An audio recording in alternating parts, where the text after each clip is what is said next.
بسم اللہ الرحمن الرحیم۔ سامعین، آج ہم دیکھیں گے کہ جو عورت حاملہ ہو کیا وہ روزہ رکھے گی یا نہیں۔ جی،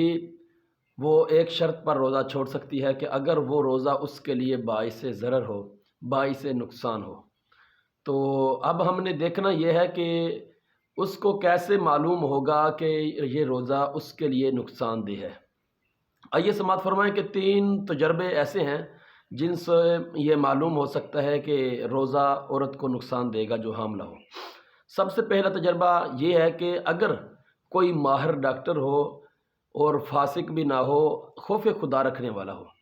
تو وہ کہے کہ اگر آپ 30 روزے رکھو گی تو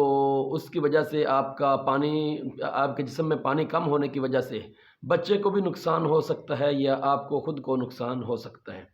تو اس حالت میں اگر جو ڈاکٹر، پہلی بات یہ ہے کہ ڈاکٹر خوف خدا رکھنے والا ہو، آپ کو پتہ ہو کہ یہ صحیح بتا رہا ہے اور ماہر تجربے کار بھی ہو، اس کو یہ معلوم ہو کہ نقصان ہوگا یا نہیں، تو اگر ایسا ڈاکٹر آپ کو کہے تو پھر اس حالت میں آپ روزہ چھوڑ سکتی ہیں۔ اس کے بعد دوسرا تجربہ وہ یہ ہے کہ سابقہ زندگی کا تجربہ، یعنی کہ پچھلے سال یا اس سے پہلے کبھی بھی تو یہ بہن حاملہ تھی، تو اس حالت میں جو ہے انہوں نے روزہ رکھا، رمضان مبارک کا مہینہ آیا، روزہ رکھا، تو روزہ رکھنے کی وجہ سے طبیعت جو ہے وہ خراب ہو گئی، شدید بگڑ گئی۔ تو اب اس کو پتہ ہے کہ اگر اس سال بھی یہ روزے رکھے گی تو طبیعت جو ہے وہ ناساز ہو جائے گی یا بچے کو تکلیف پہنچے گی، بچے کو جو ہے کوئی بیماری لاحق ہو جائے گی، اس حالت میں بھی روزہ چھوڑ سکتی ہے۔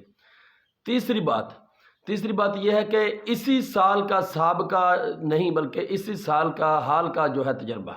وہ یہ کہ یعنی کہ اسی سال اس نے روزہ رکھا، تو